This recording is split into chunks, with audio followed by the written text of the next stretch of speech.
Chapter number 3. After their tiny breakfast, Vanessa sat on a fallen tree in the clearing outside the cave. It felt good to soak up some of the sun at the end of such a long, cold night. Buzz and Jane flopped on their backs next to her. Carter stayed on his feet, leaning on the axe like a walking stick. Everyone looked exhausted. It was tempting to get some sleep finally, but they couldn't afford to waste the daylight. There was too much to do. Listen, you guys, Vanessa said. We need to start collecting firewood right away. We're going to have to get some water, too, and I think we should. First of all, we need to get one thing straight, Carter said. You're not in charge here, Vanessa, okay?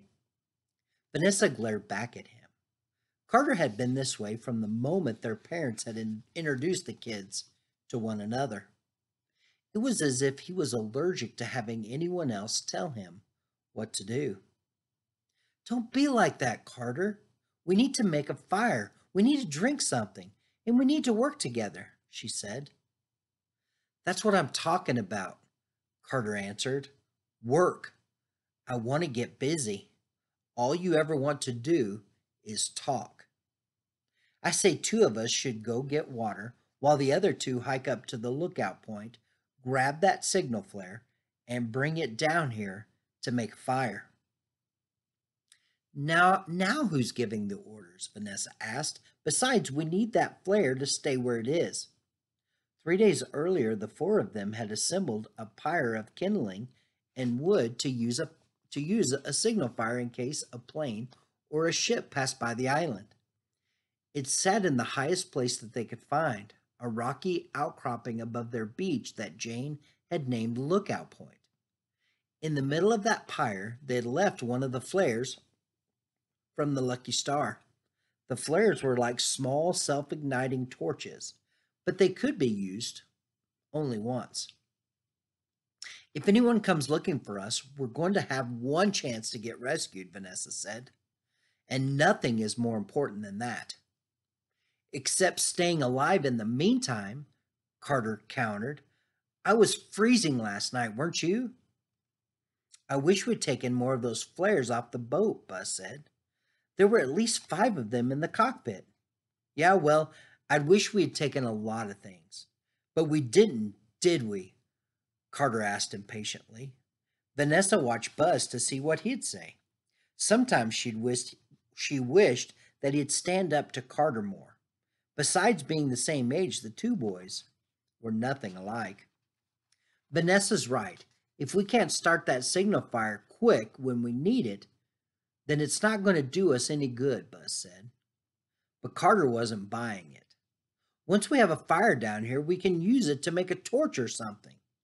We could use that instead of the flare. Not if it rains and the fire goes out, Vanessa said. Besides, do you really think that you can get a lit torch all the way up there? They'd been back and forth to Lookout Point several times now. It was up a steep gravel slope, along the narrow lip of a ravine, and across a fallen tree. The idea of trying to do all of that with a burning stick in one hand seemed impossible to Vanessa. What about you, Jane? Carter asked. Do you want to try to sleep through another freezing cold night? Or do you want a nice warm fire? Jane took a long time to answer. She looked at each of them, as if the gears in her brain were spinning even faster than usual. At home, she was the one who never got into arguments with the others. Jane's mother called her the great peacemaker and said that she'd probably win a Nobel Prize one day. And Vanessa didn't doubt it. Still, when Jane finally did answer, it wasn't what Vanessa expected to hear. I think we should elect a leader, she said. As soon as the words came out of her mouth, Jane could feel Carter's glare burning right into her. Elect a leader? He asked. Well, not like a boss, she said, just someone who can decide what needs to happen and how it's going to get done. Well, like a manager. She knew Carter wanted her to take a side about the flare, but this seemed like the fairest way to decide. Carter shook his head. You know what? You've been hanging around here. You've been hanging around these two way too long. What's that supposed to mean? Vanessa asked. You Diazes are always trying to organize everyone else's life, he said. I don't do that, Buzz said quietly, but Carter didn't seem to be listening. It's like there has to be a schedule for everything you went on. Well, that day we left, your dad made us get to the airport 2 hours early, just so that we could sit around. You're the one who never thinks 5 seconds ahead of time, Vanessa told him. Someone has to. Wrong, Carter said. Someone has to get some water. Someone has to build a fire. Jane hated all the fighting. It was one thing when Carter and Vanessa were at home, locking locking each other out of the bathroom or seeing who could shout the loudest, but that's not what was at stake here. Why couldn't they see that? I'm voting for Buzz, Jane blurted out. Vanessa and Carter stopped to stare at her. Buzz only looked at the ground, poking the dirt with a long stick. He knows more about this stuff than we do. You want Buzz to be the leader? Carter asked. Ha ha ha! Don't make me laugh. Now Buzz did look up. First of all, I don't want to be the leader, he said. And second of all, shut up, Carter. You gonna make me? Carter asked. Jane stood up. This is what I'm talking about. You guys, I'm the youngest, and even I can see how stupid you're being. Can't we just vote, please? Fine with me, Vanessa said. I vote for myself. What a shock, Carter said. Well, I'm the oldest. So what? I'm the strongest, Carter said. I vote for me. I vote for Vanessa too, Buzz said. And Jane. You should vote for someone else. I don't want it. Yeah, Jane, vote for someone else, Carter said. She could feel that stare of his again, and she knew what it meant. But Vanessa was the oldest. She was also way more organized than Carter.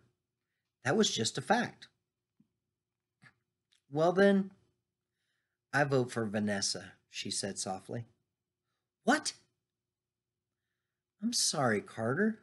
He'd probably expected her to vote for him since she was his real sister. But only Carter thought of it that way anymore. The Bensons and the Diazes were one family now, whether he liked it or not. Yeah, okay, Carter said after a long pause. Vanessa's the leader, but only on one condition. Anyone can change their vote at any time. No way, Vanessa said. That's stupid. But Carter's hand was already in the air. This is how we figure stuff out, right? We vote. Jane? Buzz? What do you think? That seems fair, Jane said and raised her hand. It seemed like a good way for everyone to get something they wanted. But it has to be 3-1. If it's 2-2, then nothing changes. I can live with that, Carter said. Buzz seemed to think so, too. Whatever, he said and raised his hand. Can we just get on with this? For the first time, Carter sat down. Yeah, go ahead, Vanessa. You wanted to be the leader? How are we going to make this fire without a flare? Jane held her breath. She knew if Vanessa didn't have some kind of answer, the arguing was just going to start all over again. But Vanessa didn't even hesitate. She looked right over at Buzz. Okay, Buzz, she said. What do you know about making fire from scratch?